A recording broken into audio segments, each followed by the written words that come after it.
দল থেকে।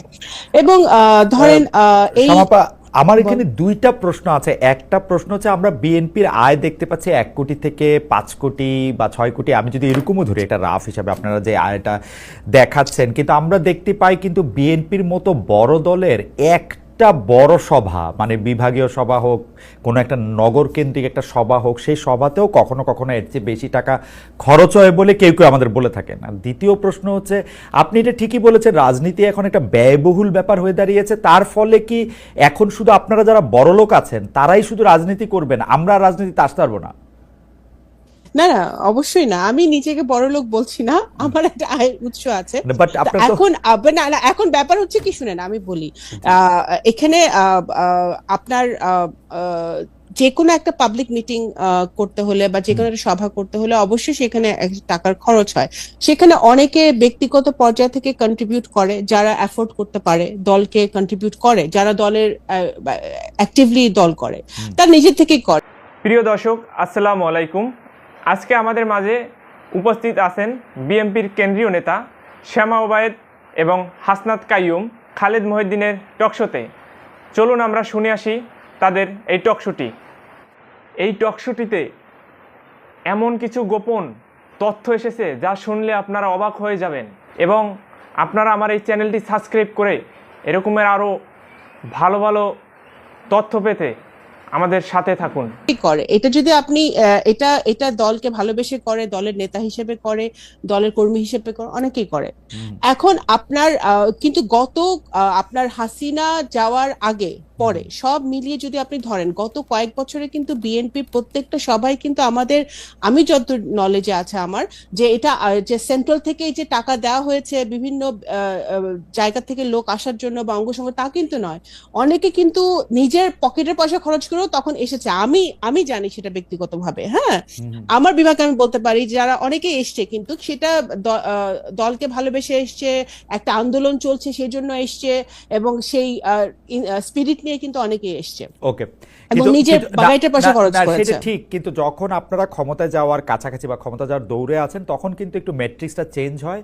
যারা নিজের থেকে আসে তারা একটা সুদূর প্রসারী চিন্তা ভাবনা নিয়েই আসে। যেমন আমি যদি এখন আমার বন্ধুকে চিন্তা করি, যে আসলে এখন বিএনপি সভায় যাইতে চাবে, আপনাকে অনেকগুলি টাকা দিয়েই যাইতে চাবে আপনার পাশে শুধু বসার জন্য, তার একটা স্বার্থ থাকবে। সেই জায়গা থেকে আমি এটা বলতেছি যে মানে আপনারা এটা স্বচ্ছ ওই রাজনীতি দেখেন, ওই রাজনীতি থেকে তো আমরা বেরোয় আসতে চাই। আমি মনে করি ওই ধরনের পলিটিক্স আসছে তো চান, মানে আমি মনে করি, দেখেন দলে এখন যাদের এই দল যে হার্ডলাইনে গত 1 বছর ধরে আছে হাসিনা পালিয়ে যাওয়ার পরে, যেমন ধরেন যেখানে যেটা র্যান্ডম শুনছে বহিষ্কার করা হচ্ছে, ব্যবস্থা নেওয়া হচ্ছে। যারা দলে পুরনো আছে তাদেরকে, দেশে বিদেশে যারাই অনেকদিন ধরে কাজ করছে তাদেরকে মূল্যায়ন করার চেষ্টা করা হচ্ছে। তা আমি তো মনে করি যে নতুন কাউকে তো আমি আশেপাশে এখন পর্যন্ত দেখছি না। যারা পুরনো এতদিন ধরে 17 বছর ধরে সংগ্রাম করছে তারাই আমি দেখছি। হ্যাঁ, নমিনেশনের সময় আপনি বহু নতুন মুখ দেখবেন, সেটা সব বড় দলই দেখা যায়, তারা নমিনেশন চাইতে আসে। কিন্তু এটা দলের উপর ডিপেন্ড করে যে দল যে কর্মী বা যে নেতাটা দলের পিছনে শ্রম দিচ্ছে বা কাজ করছে তাকে নমিনেশন দিবে না একজন নতুন কাউকে দিবে। তো সেটা আমার ব্যক্তিগত মতামত হচ্ছে যে দল এখন ইটস অ্যাবাউট টাইম যে এই শিফটটা হোক। শ্যামাপা, এই পর্যায়ে এটা আমার শেষ প্রশ্ন, মানে রাজনীতি তো আর পেশা হইতে পারে না। মানে ধরেন আমি যদি এখন একটা দলের রাজনীতি করি, ওকে আমাকে বেতন দিবে, টাকা দিবে, মানে টাকাটা আমি কই পাবো? ধরেন আমি এখন সাংবাদিকতা করে কিছু টাকা পাই, আমি এখন পলিটিক্স করতে গেলাম, আমি এটা বুঝতে চাইতেছি যে এই পলিটিক্স করতে গেলাম, ধরেন বিএনপি করতে গেলাম, ধরেন হাসান ভাইয়ের দলই করতে গেলাম, ওইটা থেকে আমি টাকা পাবো? মানে এটার হিসাবটা কি? বিদেশে শুনেন, বিদেশে কিন্তু অনেক অনেক পলিটিক্যাল পার্টি আছে, বিভিন্ন দেশে they get paid for it, তাই না? তারা বাংলাদেশে তো বিএনপি বা আওয়ামী লীগ বা এই জামাত, আমি জানি না পায় নাকি, এরকম কোন দল কিন্তু কোন দল থেকে কোনো টাকা পয়সা আমরা দেওয়া হয় না।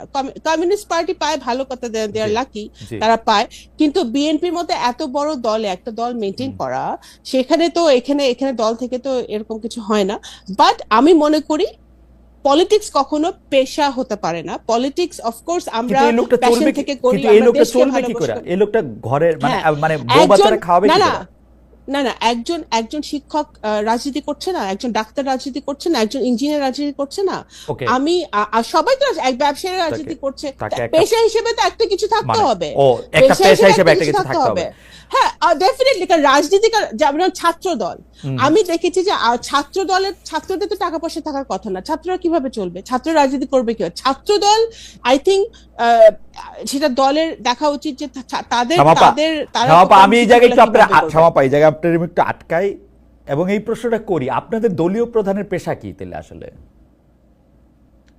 ওনার অবশ্যই আয়ের উৎস নিশ্চয়ই আছে, আমরা কেউ জানি না উনি কেন? কিভাবে ওনারা এখন এইটা উনি এতদিন ধরে দেশের বাইরে আছেন, ওনার ফ্যামিলি আছে, ওনার স্ত্রী আমার ডক্টর জুবাইদা কর্মরত আছেন, তো ওনাদের আয়ের উৎস তো ফ্যামিলি থেকেও আসতে পারে, আয়ের উৎস বিভিন্ন জায়গা থেকে আসতে পারে। আয়ের উৎস তো সেটা যে পাবলিক নলেজ হতে হবে, আমার আয়ের উৎস তো পাবলিক নলেজ না, আমার আয়ের উৎস আপনি জানেন না, বাট দ্যাট ডাজন্ট মিন যে আমার কোনো আয় নাই। হ্যাঁ, তো আয়ের উৎস যে সবার জানতে হবে আমার কোনো কথা নেই, অ্যাজ লং অ্যাজ উনি ট্যাক্স ফাইল করছেন, অ্যাজ লং অ্যাজ ওনার ফাইলস সব ক্লিয়ার আছে, দ্যাটস অল ইট ম্যাটার্স। শামাপা, এটা মনে হইতে পারে যে আমি কিন্তু জনাব তারেক রহমান রে, বেগম খালেদা জিয়ারে খুবই পছন্দ করি, বাংলাদেশের সব লোককে আমি পছন্দ করি, কিন্তু ঘটনা হচ্ছে যে ধরেন আমার মেয়ে যদি জনাব তারেক রহমানের মতো হইতে চায়, তো সে যদি আমরা জানতে চায় যে উনি কি করেন, তাহলে আমাকে বলতে হবে যে উনি আসলে পলিটিক্স করেন, তাই তো?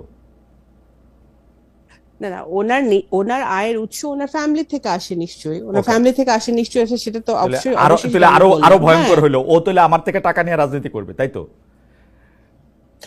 আপনার মেয়ে তো আপনার কাছ থেকে টাকা চাইতে পারে, আমার বাবা বেঁচে থাকলে বাবার কাছে আমি টাকা চাইতেই পারি। ওকে, আপনাকে অনেক ধন্যবাদ আপা। আমি বাবা মারা তো ছেলে মেয়েদেরকে করবেই। আমি একটু জনাব অ্যাডভোকেট হাসনাত কাইয়ুমের কাছে চাই। জনাব অ্যাডভোকেট হাসনাত কাইয়ুম, আপনি কি আমাদেরকে একটু বলবেন যে আমার রিডিং হচ্ছে এই সরকার আগেও দুর্বল সরকার ছিল, কিন্তু ক্রমাগতভাবে দুর্বলতর বা দুর্বলতম সরকারে পরিণত হচ্ছে। আমি মোটা দাগে দুইটা ঘটনার দিকে আপনাকে দৃষ্টি আকর্ষণ করতে চাই। গত কয়েকদিন আগে আমি দেখলাম যে মাইলস্টোনের ঘটনা পরে কয়েকটা রাজনৈতিক দলের সাথে উনি বৈঠক করলেন। কেন এই 4টা দল বাঁচলেন, কেন পরে আবার আরো 14টা দল, মানে কারা বড় দল কারা ছোট দল, কিভাবে এটা মাপা হলো এটা আমি বুঝি নাই। এইটা একটা দুর্বলতার লক্ষণ মনে হয়েছে। আবার একটা দুর্বলতার লক্ষণ মনে হয়েছে, ওইখানে অংশগ্রহণকারী একটা রাজনৈতিক দলের নেতা বাইরে এসে বলল যে ইউনূস সাহেব 4-5 দিন পরে ঘোষণা দিবেন যে আসলে ইলেকশন কবে হবে।